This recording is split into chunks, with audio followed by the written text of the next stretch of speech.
terdapat 2 orang perawat yang sedang bertugas merawat pasien. Namun, ternyata salah seorang perawat tidak bisa masuk bekerja dikarenakan sedang sakit. Hal tersebut membuat perawat Fitri bertugas sendirian di sana. Halo Nurse Fitri, maaf ya hari ini saya nggak bisa masuk bekerja karena sedang sakit. Iya, saya sudah melakukan perizinan sesuai dengan alur.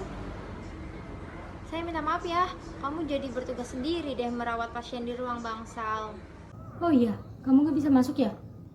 Gak apa-apa nurse, saya bisa sendiri. Terima kasih Nurse, maaf ya merepotkan. Iya, tidak apa-apa nurse. Perawat Fitri pun memasuki ruangan. Di sana terlihat seorang pasien yang mencoba untuk bangun. Pasien tersebut mengalami kelumpuhan.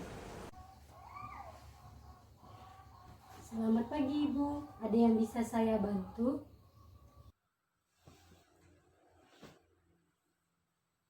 Saya mau naik ke kursi roda Nurse, saya mau jalan-jalan keluar, bosan saya di atas kasur terus. Oh, begitu ya ibu. Baik, saya bantu ya bu. Nurse mau ngangkat saya sendirian aja? Iya nih ibu, rekan saya sedang sakit, jadi dia tidak bisa bertugas hari ini. Jadi saya saja yang membantu ibu. Permisi ya ibu, ibu bisa pegangan dengan saya. Bisa lakukan dulu ibu, turun dulu dari saya pindahkan dulu ya ibu. Ibu, ibu bisa pegangan dengan saya. Saat mengangkat pasien, perawat tidak menggunakan prinsip bodi mekanik yang baik. Perawat dalam posisi membungkuk dan tidak bertumpu dengan benar pada kedua kakinya. Posisi tersebut jelas salah sehingga perawat kehilangan keseimbangan dan hampir terjatuh. Hal tersebut dikarenakan perawat kekurangan pengetahuan tentang pasien handle. Selain itu, pasien yang seharusnya diangkat oleh 2 orang, namun perawat Fitri tetap memaksakan untuk mengangkat sendirian. Hal tersebut membuat pasien dan perawat terjatuh. Beruntungnya ada perawat Lena yang lewat dan langsung menolong mereka. Astaga, kalian kenapa? Sini saya bantu, bangun pelan-pelan ya. Oh, saya tidak kuat nurse mengangkat pasien sendiri karena rekan saya sedang cuti. Ini sangat berbahaya. Hal seperti ini bisa menimbulkan kecelakaan kerja. Kamu harus mengetahui mengenai pasien handle. Terlebih bahaya apabila tidak ada asisten dan kurangnya pengetahuan. Bagaimana itu nurse? Nah, coba simak video penjelasan berikut ini. Ergonomi adalah ilmu serta penerapannya yang berusaha untuk menyerasikan pekerjaan dan lingkungan terhadap orang ataupun sebaliknya, dengan tujuan tercapainya produktivitas dan efisiensi setinggi-tingginya melalui pemanfaatan manusia seoptimal-optimalnya. Adapun faktor-faktor resiko ergonomi, yang pertama yaitu pengaturan kerja yang buruk, yaitu suatu setting atau pengaturan kerja yang dilakukan secara kurang baik sehingga menimbulkan kerugian atau masalah kesehatan. Lalu yang kedua itu pengulangan berkelanjutan, yaitu aktivitas berulang-ulang yang dilakukan yang akan menjadikan otot menerima tekanan akibat beban kerja yang secara terus-menerus tanpa memperoleh relaksasi. Yang ketiga ada gaya berlebih, usaha mengeksplorkan tenaga dalam tubuh untuk menjangkau atau menggerakkan suatu benda. Peregangan otot yang berlebihan terjadi pada saat pekerja melakukan aktivitasnya dengan mengerahkan tenaga yang besar, seperti aktivitas mengangkat, mendorong, menarik, menahan beban yang berat. Apabila aktivitas tersebut sering dilakukan, maka akan mempunyai resiko besar terjadinya cedera otot skeletal. Yang keempat, postur janggal, keadaan tubuh yang tidak sesuai dengan mekanisme posisi sehat dan dapat beresiko menimbulkan muskuloskeletal disorders. Semakin jauh posisi bagian tubuh dari pusat gravitasi tubuh, maka semakin tinggi pula resiko terjadinya keluhan otot skeletal.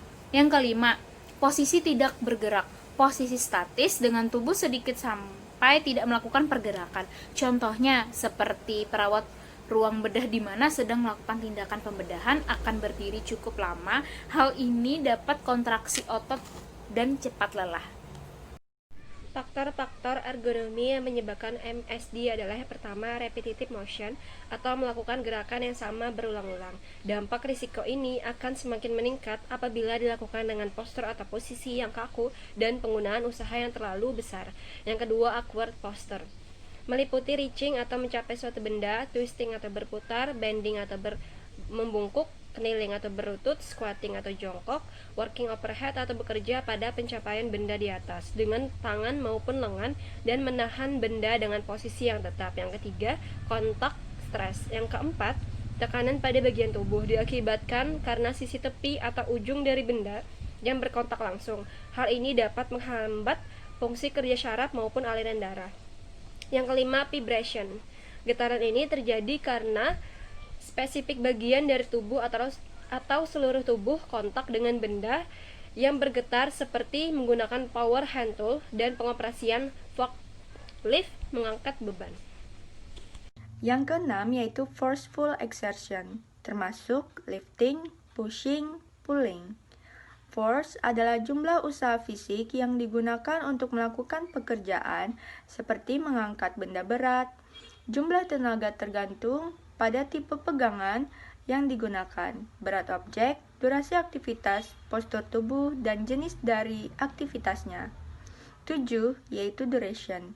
Semakin lama durasinya dalam melakukan pekerjaan yang sama, akan semakin tinggi resikonya yang diterima dan semakin lama juga waktu yang diperlukan untuk pemulihan tenaganya. Yang ke-8 yaitu static posture. Pada waktu diam, di mana pergerakan yang tak berguna terlihat, pengerutan suplai darah tidak mengalir balik ke otot. Pekerjaan kondisi diam yang lama mengharuskan otot untuk menyuplai oksigen dan nutrisi sendiri, dan hasil buangan tidak dihilangkan. Penumpukan lokal hipoksia dan asam latik meningkatkan kekusutan otot dengan dampak sakit dan letih. Sifat yang khusus dari gangguan statik termasuk di dalamnya menjaga usaha dalam level yang tinggi dalam 10 menit atau lebih, level menengah 1 menit atau lebih, atau level rendah 4 menit atau lebih. Yang kesembilan ada yang namanya physical environment. Di sana ada temperatur dan juga lighting. Kemudian yang 10 ada pajanan pada udara. Udara yang dimaksud di sini adalah udara dingin, aliran udara, peralatan sirkulasi udara, dan alat-alat pendingin dapat mengurangi keterampilan tangan dan merusak daya sentuh. Dan yang ke-11 ada namanya other condition. Kekurangan kebebasan dalam bergerak adalah dipertimbangkan sebagai faktor resiko ketika pekerjaan operator dengan sepenuhnya telah diperintah oleh orang lain. Faktor tambahan dimasukkan organisasi aspek sosial, tidak dikontrol gangguan, ruang kerja, beratnya bagian kerja, dan juga shift kerja. Jenis-jenis ergonomi yaitu antara lain yang pertama, ergonomi fisik berkaitan dengan anatomi tubuh manusia, antropometri, karakteristik, fisiologi, dan biomekanika yang berhubungan dengan aktivitas fisik. Yang kedua, ergonomi kognitif berkaitan dengan proses mental manusia, termasuk di dalamnya persepsi, ingatan, reaksi sebagai akibat dari interaksi manusia terhadap pemakaian elemen sistem. Kemudian yang ketiga, ergonomi organisasi berkaitan dengan optimasi sistem sosio-elektronik termasuk struktur organisasi, kebijakan, dan proses. Dan terakhir, ergonomi lingkungan berkaitan dengan pencahayaan, temperatur, kebisingan, dan juga getaran. Penyebab dan dampak ergonomi adalah tingkat pengetahuan tenaga medis, khususnya perawat, sangatlah penting dalam melaksanakan asuhan keperawatan. Perawat sering melakukan pekerjaan mengangkat, memindahkan, dan memposisikan pasien, moving, transferring, dan responsioning dengan posisi lengan perawat yang tidak tepat. Seringkali membungkuk terlalu ke depan, sikap badan tersebut dapat terjadinya gangguan muskuloskeletal. Cara mengatasi tidak adanya asisten dan kurangnya pengetahuan sebagai berikut, di mana pendekatan ergonomik dilakukan untuk mengatasi masalah kesehatan gangguan muskuloskeletal pada pekerja. Upaya intervensi ergonomik simple difokuskan pada faktor resiko lingkungan kerja, tanpa melibatkan pekerja dalam proses perencanaan. Pendekatan lainnya yang lebih kompleks adalah melalui multidisiplin. Pendekatan multidisiplin sering didasarkan pada model biopsikososial. Intervensi tersebut terdiri dari latihan fisik, bio, pengubahan perilaku psiko, dan intervensi tempat kerja sosial. Ergonomik partisipatif merupakan sebuah pendekatan integratif, yaitu dengan melibatkan pekerja dalam proses intervensi. Selama proses intervensi ergonomik partisipatif, pekerja diberi kesempatan dan kekuatan untuk menggunakan pengetahuan mereka untuk mengatasi masalah ergonomik yang berkaitan dengan aktivitas kerja mereka sendiri. Jadi kesimpulannya adalah ergonomi adalah ilmu serta penerapannya yang berusaha untuk menyelesaikan pekerjaan dan lingkungan terhadap orang atau sebaliknya, dengan tujuan tercapainya produktivitas dan efisiensi yang setinggi-tingginya melalui pemanfaatan manusia seoptimal-optimalnya. Faktor-faktor resiko ergonomi adalah pengaturan kerja yang buruk, penanggulangan berkelanjutan, gaya berlebihan, postur janggal, posisi tidak bergerak. Sekian teman-teman penjelasan materi dari kami, semoga bermanfaat.